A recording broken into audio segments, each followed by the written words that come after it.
Hello दोस्तों, नमस्कार। स्वागत है आप सभी लोगों का स्टडी आईक्यू के साथ आप लोग जुड़ चुके हैं।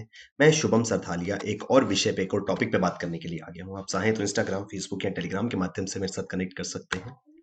जिस विषय पे हम बात करने वाले हैं वो दरअसल एक ऐसा न्यूज़ है फेयर प्राइस शॉप्स की। यहाँ पे हम बात करेंगे फेयर प्राइस शॉप्स, जिनको आसान भाषा में समझे तो सरकारी राशन की दुकान, जहां से सार्वजनिक वितरण प्रणाली पीडीएस सिस्टम के जरिए जिन दुकानों से राशन आदि दिया जाता है। आपने देखा होगा आप सभी के घरों के आसपास पीडीएस शॉप्स या फेयर प्राइस शॉप्स मौजूद है, जहां पर सार्वजनिक वितरण प्रणाली है, पब्लिक डिस्ट्रीब्यूशन सिस्टम जिसको कहते हैं, जिसके अंतर्गत सब्सिडाइज्ड रेट पे अनाज मिलता है, उन दुकानों की यहाँ पे बात होगी। तो अभी तक आपने उन दुकानों से चावल, गेहूं आदि मिलता हुआ देखा होगा, लेकिन अब कुछ राज्यों में छोटा LPG cylinder, mini LPG cylinder भी इन दुकानों में दिया जाएगा। विस्तार से समझेंगे क्यों इन दुकानों में अब मिनी एलपीजी सिलेंडर दिया जाएगा, साथ ही साथ कौन कौन से राज्य हैं जिन्होंने ऐसे करने को मंजूरी दी है, किन स्टेट्स में अब फेयर प्राइस शॉप्स पे मिनी एलपीजी सिलेंडर्स मिलेंगे। सभी चीजों को यहां हम विस्तार से समझेंगे। अगर आप सिविल सर्विसेज के लिए प्रिपेयर कर रहे हैं, यूपीएससी की तैयारी अगर आप कर रहे हैं, तो प्री कम मेंस का कंप्लीट स्मार्ट कोर्स studyIQ.com या studyIQ के ऐप पर आपको मिलेगा। ये कोर्स आपको बहुत ज्यादा हेल्प करने वाला है आपके एग्जाम प्रिपरेशन में।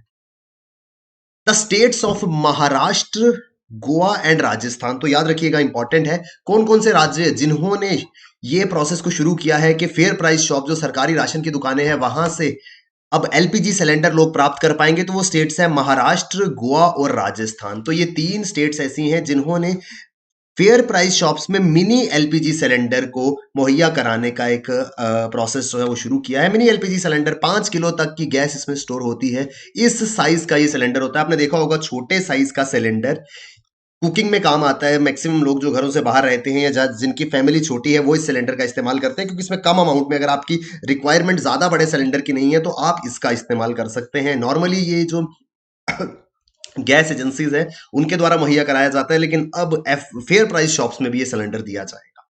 तो हाल ही में इस दिशा में चर्चा की गई। Union minister of state for petroleum and natural gas, जो केंद्रीय राज्य मंत्री हैं पेट्रोलियम एवं प्राकृतिक गैस के, उन्होंने कहा कि targeted PDS system control order 2015, तो सार्वजनिक वितरण प्रणाली के लिए एक ऑर्डर 2015 का एक ऑर्डर है, जिसके अनुसार the license to fair price shop owners are issued by the respective state governments oblique UTs keeping in view the viability of fair price shops.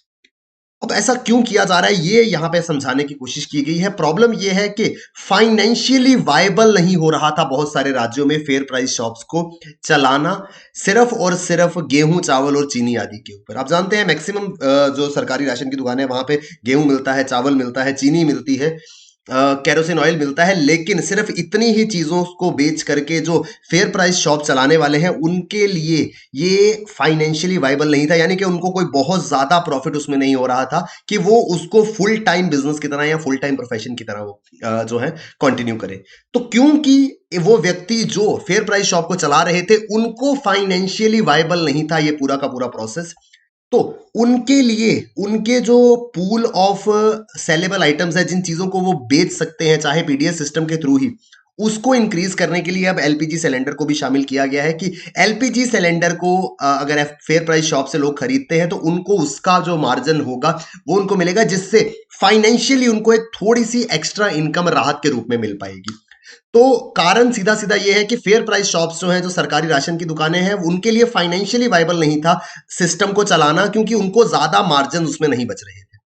इस वजह से this is a part of a wider initiative to boost the financial viability of these shops. वित्तीय व्यवहार्यता, यानी कि financially जो ये shop owners है, जो ये फेयर प्राइस शॉप्स चला रहे हैं, उनको प्रॉफिटेबल रहे पूरा का पूरा ये बिजनेस मॉडल या पूरा का पूरा ये प्रोसेस, जिसमें वो लोग जो सार्वजनिक वितरण प्रणाली पीडीएस सिस्टम का राशन है वो मुहैया कराते थे, उसमें उनको इतना प्रॉफिट मिल पाए कि वो अपनी फैमिली को सस्टेन कर लें। इस वजह से उनके सेलेबल आइटम्स के पूल में अब ये छोटा सिलेंडर ऐड किया गया है, क्योंकि अगर बड़ी जाहिर सी बात है, कोई भी व्यक्ति अगर इस तरीके की फेयर प्राइस शॉप चला रहा है और अगर उसको वो फाइनेंशियली वाइबल नहीं है, यानी कि कोई भी प्रॉफिट उसको उस दुकान से नहीं आ रहा है, उस फेयर प्राइस शॉप से नहीं आ रहा है, ultimately he would be forced to close down the shop. कुछ समय में जब प्रॉफिटेबल नहीं रहेगा, वो उस दुकान को बंद कर देंगे। अगर इसी तर्ज पर ये फेयर प्राइस शॉप्स बंद होती गई तो जो पूरा का पूरा सार्वजनिक वितरण प्रणाली की प्रक्रिया है, जो पब्लिक डिस्ट्रीब्यूशन सिस्टम है, वो बुरी तरह से चरमरा जाएगा, क्योंकि पीडीएस सिस्टम की स्ट्रेंथ है, उसकी बैकबोन है ये फेयर प्राइस शॉप्स। इन्हीं दुकानों के माध्यम से सामान सब्सिडाइज्ड रेट पर बहुत कम कीमत पर देश की आम जनता तक पहुंचाया जाता है। अगर ये दुकानें ही बंद हो गई तो फिर ये पीडीएस सिस्टम काम कैसे करेगा? और जो फेयर प्राइस शॉप ओनर्स हैं वो भी अपनी जगह सही है कि हम पूरा दिन इसको अपना फुल टाइम प्रोफेशन मान के चलते हैं, हम पूरा दिन यहाँ बैठ करके काम करते हैं, लेकिन at the end of the day हमको प्रॉफिट नहीं हो रहा है। तो उस प्रॉफिट के ना होने के कारण they are force to look for alternatives. वो कुछ और चीजें देखना शुरू हो गए कि इस काम को बंद करके कोई दूसरा काम करते हैं। इस प्रॉब्लम को ओवरकम करने के लिए सरकार ने यह फैसला लिया है कि जो छोटे साइज का मिनी एलपीजी सिलेंडर है वो अब इन दुकानों में बेचा जाए। तो 3 राज्य गोवा, महाराष्ट्र और राजस्थान जिन्होंने यह फैसला किया है कि वहां से ये सिलेंडर्स जो है वो फेयर प्राइस शॉप्स में बेचे जाएंगे।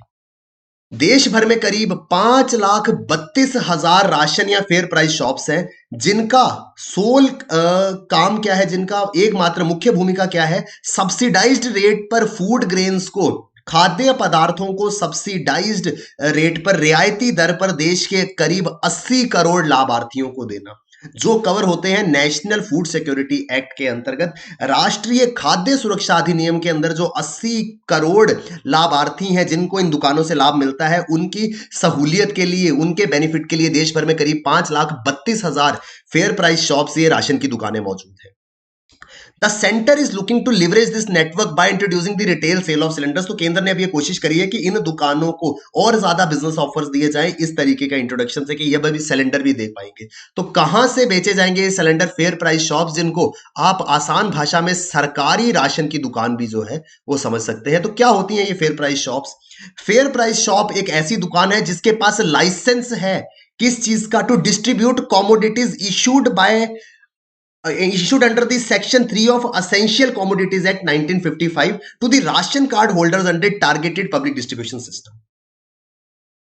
अब क्या रीजन है कि जो फेयर प्राइस शॉप है, सरकारी राशन की दुकान है, वो अन्य दुकानों से अलग है? अन्य दुकानों में आपको नॉन सब्सिडाइज रेट पे, यानी कि मार्केट प्राइस पे सामान मिलेगा, लेकिन राशन की दुकान पे आपको कंपैरेटिवली लेसर प्राइस पे मिलता है। क्यों? क्योंकि वो ऑथराइज की जाती हैं सरकार के द्वारा। एक एक्ट है एसेंशियल कमोडिटीज एक्ट 1955, जिसके अंतर्गत जितने भी राशन कार्ड होल्डर्स हैं उनका अधिकार है कि वो इन दुकानों से कम प्राइस पर राशन जो है वो प्राप्त कर सकते हैं। ऐसा नहीं है कि ये दुकानें राशन सस्ते दाम पे बेचती हैं, इनको सरकार द्वारा कम दाम में ये राशन मुहैया कराया जाता है। तो इस टारगेटेड पब्लिक डिस्ट्रीब्यूशन सिस्टम का एक बहुत इंपॉर्टेंट पार्ट है ये फेयर प्राइस शॉप्स। इस फेयर प्राइस शॉप्स की अगर हम बात करें तो ये जो टारगेटेड पब्लिक डिस्ट्रीब्यूशन सिस्टम है, लक्षित सार्वजनिक वितरण प्रणाली, जिसके अंतर्गत टारगेटेड तरीके से बिलो पॉवर्टी लाइन जो लोग हैं, गरीबी रेखा से नीचे के राशन कार्ड जिनके पास है, उनको टारगेट करके उनको खाद्य पदार्थ, फूड ग्रेन्स जो है वो मुहैया कराए जाते हैं। तो इस टारगेटेड पब्लिक डिस्ट्रीब्यूशन सिस्टम में राज्य सरकारों का ये रोल है। क्या रोल है राज्य सरकारों का? Take delivery of food grains from the designated depots of central government in the state at prices specified. अब पब्लिक डिस्ट्रीब्यूशन सिस्टम का पूरी अगर प्रक्रिया समझे तो केंद्र सरकार क्या करती है? FCI, food corporation of India की मदद से किसानों से फूड ग्रेन्स प्रोक्योर करती है, उनसे खरीद लेती है और बाद में उनको स्टोर कर दिया जाता है एफसीआई के गोडाउन्स में। फिर सॉरी, जिस भी स्टेट में जरूरत होती है, केंद्र वहां निर्देश देता है कि आप इस पर्टिकुलर गोडाउन में जाकर के, आप इस पर्टिकुलर सरकारी डिपो में जाकर के इतना अमाउंट का राशन इस प्राइस पर ले सकते हैं। बाद में वही राशन जो है वो भेजा जाता है सरकार के द्वारा चुने गए फेयर प्राइस शॉप्स पे। तो ये एक इंपॉर्टेंट काम होता है राज्य सरकार का। उसके अलावा राज्य सरकार का काम है organise intra state allocation for delivery of the allocated food grains through authorised agencies at the door step of each fair price shop. राज्य सरकार ने केंद्र के गोदामों से केंद्र के निर्देश के अनुसार ये फूड ग्रेन्स प्राप्त कर लिए। अब दूसरा काम है राज्य सरकार का कि इन फूड ग्रेन्स को स्पेसिफिकली उन दुकानों तक पहुंचाना। अब एक राज्य में काफी सारी food price shop, fair price shops होंगी, वहां तक पहुंचाने के लिए राज्य सरकार ने कोई एजेंसी हायर करी होगी, मे बी कोई प्राइवेट ट्रांसपोर्टर हो सकते हैं जो राज्य सरकार के गोडाउन से इस खाद्य पदार्थ को ले जाकर के उन दुकानों तक पहुंचाते हैं, जहां से फिर वो आम लोगों तक पहुंचती है। और साथ ही साथ राज्य सरकार का ये भी काम है कि फेयर प्राइस शॉप पे पहुंच करके, इन दुकानों में पहुंच करके ये राशन उन्हीं लोगों तक पहुंचे जिनके लिए एंटाइटल्ड है, यानी कि जो एक्चुअल में लाभार्थी हैं। बहुत बार ऐसा देखा गया है कि सस्ते दाम पर फेयर प्राइस शॉप से सामान जो है वो सस्ते दाम पर लेकर के मार्केट प्राइस पे बेचा जाता है, तो कहीं किसी तरीके की, इस तरीके की हेराफेरी तो नहीं हो रही। ये चीज सुनिश्चित करना भी काम जो है वो राज्य सरकार का है। तो सेंटर और राज्य सरकार, केंद्र और राज्य सरकारें मिलकर के सार्वजनिक वितरण प्रणाली को इंप्लीमेंट करती हैं, और उस का एक इंपॉर्टेंट पार्ट है फेयर प्राइस शॉप्स। और उन फेयर प्राइस शॉप्स को और ज्यादा फाइनेंशियली वाइबल बनाने के लिए अब कुछ स्टेट्स ने एक नया इनिशिएटिव लिया है, जहां पे मिनी एलपीजी सिलेंडर्स जो हैं वो दिए जाएंगे इन शॉप्स पे। तो ये है पूरा का पूरा आर्टिकल। आई होप हमको विस्तार से ये आर्टिकल समझ में आया होगा। अगर आप प्रिपेयर कर रहे हैं सिविल सर्विसेज के लिए, तो आपके लिए बेहतरीन स्मार्ट कोर्स स्टडी IQ पर अवेलेबल है। प्री कम मेंस का कंप्लीट कोर्स आपको हेल्प करेगा बहुत अच्छे तरीके से इस एग्जाम को क्लियर करने में। और स्टडी IQ के सभी कोर्सेज में 1 Jan से प्राइस हाइक हो रहा है, तो प्राइस हाइक से पहले पहले इन कोर्सेज में एनरोल करें। Thank you very much, all the best, keep working hard, bye bye, take care, जय हिंद।